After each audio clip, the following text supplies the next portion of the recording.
decided to film today from my green chair. It might be a little squeaky, but that's okay, we'll get through it. This is the chair that I meditate in every single day, so it's got really good vibrations, and maybe it'll bring some good vibrations to you into this video. Well, I wanted to talk about nutrition. Whenever we think about nutrition, we think about our diets.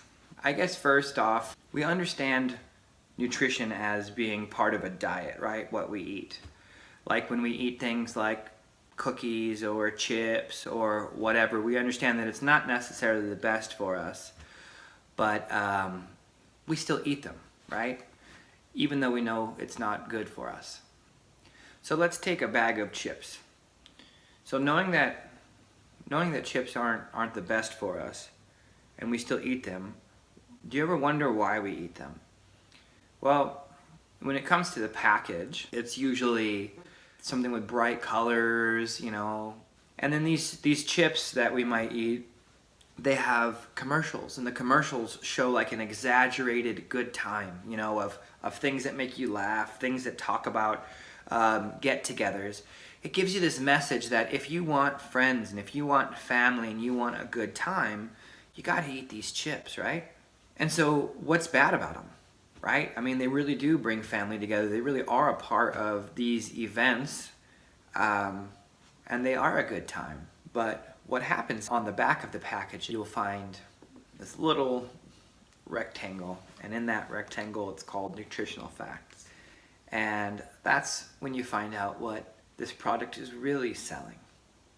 When you find out the high fat content, and you find out the high calories and the sodium up and above through the roof. I mean, sugars and oils and pretty much anything nasty that you can think of are piled into these chips. And when you read the nutritional facts, you kind of come to realize that they aren't selling a good time. They aren't selling family.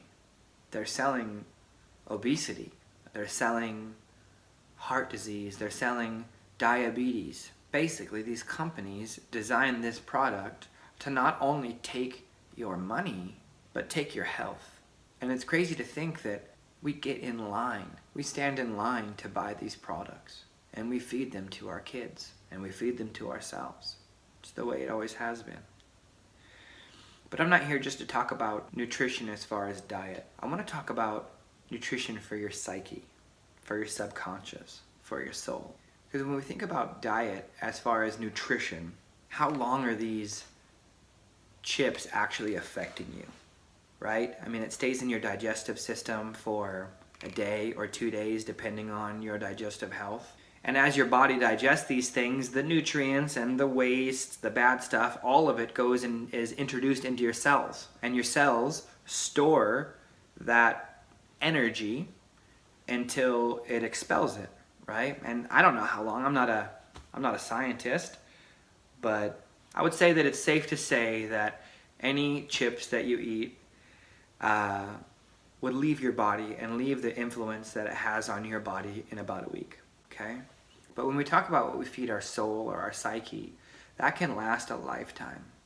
The one thing that I want to focus on with this specific video is the music that we listen to. So music stays in your body just like the food that we eat, except that it lasts a lifetime.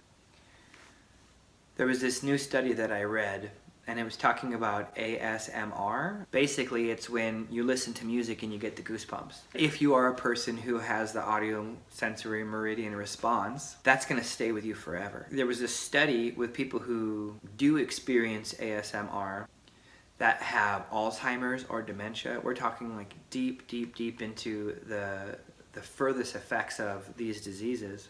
The ASMR is not impacted at all. Even when you're being ravaged by diseases that attack your mind and your memory, the influence that music has on your psyche is protected. It stays forever. To me, the lyrics and the meanings behind these songs are just like the nutritional facts on the back of that bag of chips. What are you feeding your psyche? What food are you feeding your subconscious that's gonna last a lifetime? So another cool thing about nutrition or food is cravings. So food cravings, nutritional cravings, tell you one of two things. One, what you're lacking in your body, or two, what you're addicted to. Simply put, if we're talking about food and you're craving bananas, your body might be lacking potassium, right? But if you're craving a banana split, you could be addicted to sugar. So musical cravings are just like that.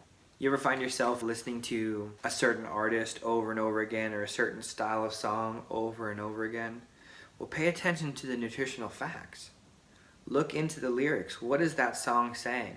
Or is it just the style of music, the sound of music? Is it angry music? Well, what are you angry about? If you're craving angry music, what are you angry about in your life? Is there something that's imbalanced? Are you feeling a lot of stress and you have no healthy way to release it? Pay attention to those cravings as far as music goes, because that's your mind talking to you. That's your subconscious speaking to you, trying to tell you how to fix yourself, how to work on yourself, and where to start. So pay attention to it. As well as if you're craving music that came from a certain time of your life, like a period of your childhood. Well, what was going on in your childhood during that time? What was so good about that? Was it your friendships? Was it the relationship that you had with your parents? If you constantly feel like you have to go back there, take time to wonder why. Look into those cravings and work on your life to recreate that, to create a new version of that that imparts balance and healthy expression. And some of it makes sense, right? Like the cravings and the addiction aspect. Let's say you just got your heart broken. You're in a relationship, that person broke your heart, so you listen to heartbreak songs. And it's a way to heal. You know that you're going through heartbreak, you listen to heartbreak songs, you're craving that, you're craving the need to heal. So you listen to them for a period of time. But if it goes on for a super long amount of time, you might need to dig into that a little bit deeper and figure out how to really start to move forward. Or if your craving after heartbreak is just songs that remind you of that person, like when you went on this date, when you did this, when you did that, then you could be addicted. So it's important for you to pay attention to that as well. Well, when I met my wife and we started dating, let's just say she listened to music that I didn't listen to. And I would go to her house and visit her, and we were still brand new. And she'd be playing this music while cleaning or doing whatever. And man, I would be listening to the lyrics and they were so demeaning of women. I mean, to the point of being disgusting. There's no other way to put it. I mean, I was disgusted by the lyrics of the songs that she was playing. And I wanted to be like, oh my gosh, do you hear what you're listening to? But it's her place and we were brand new, so I didn't feel like I had kind of a leg to stand on. But as we became more established and she would go to put on music, I'd be like, oh, don't put on that song, whatever it was. And she's like, why not? And I was like, well, haven't you ever heard what it's saying? And she confessed that she never even listened to the lyrics. She never paid attention to the nutritional facts, that she just liked the beat. So we played the song and she listened to it and it blew her away. She couldn't believe the message that she was feeding herself. So I went home later on that day, and unbeknownst to me, she went through her entire music catalog, listened to every single song that she had, and deleted every single one that had a negative message or put her down or held her back for whatever reason. And when I found that out, I did the same thing. So I went into my music and I started listening to the lyrics in my music even deeper, because for me it was a little bit less obvious, right? The same as it was less obvious for her. It's a lot easier to pick out the issues in somebody else's life sometimes than it is your own. So I listened to the lyrics in mine. And man, I started purging my life of these negative messages. And this was like 7 years ago, so it's been a while.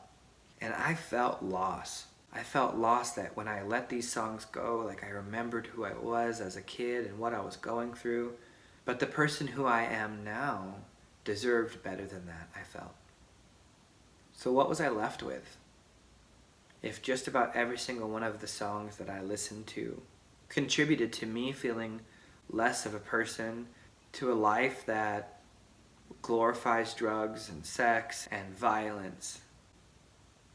What was left? So me being into church at that time, I turned to Christian worship music or Christian rock and roll or whatever you want to call it.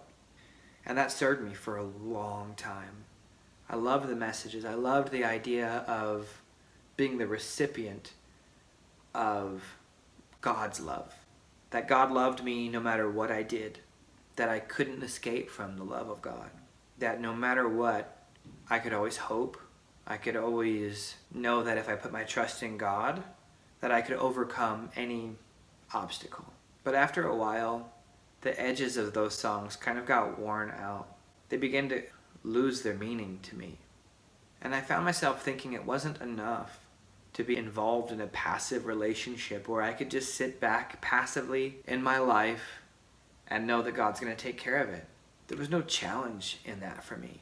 So as of a couple years ago, I found this new music that slowly started to trickle in my life. It started with one artist and then turned into 2, 3, 4, 5, 6. And I began to find this other message in my music. This message is something that planted in me, I guess, mild seeds of discontent where I wasn't happy with the way that society just was.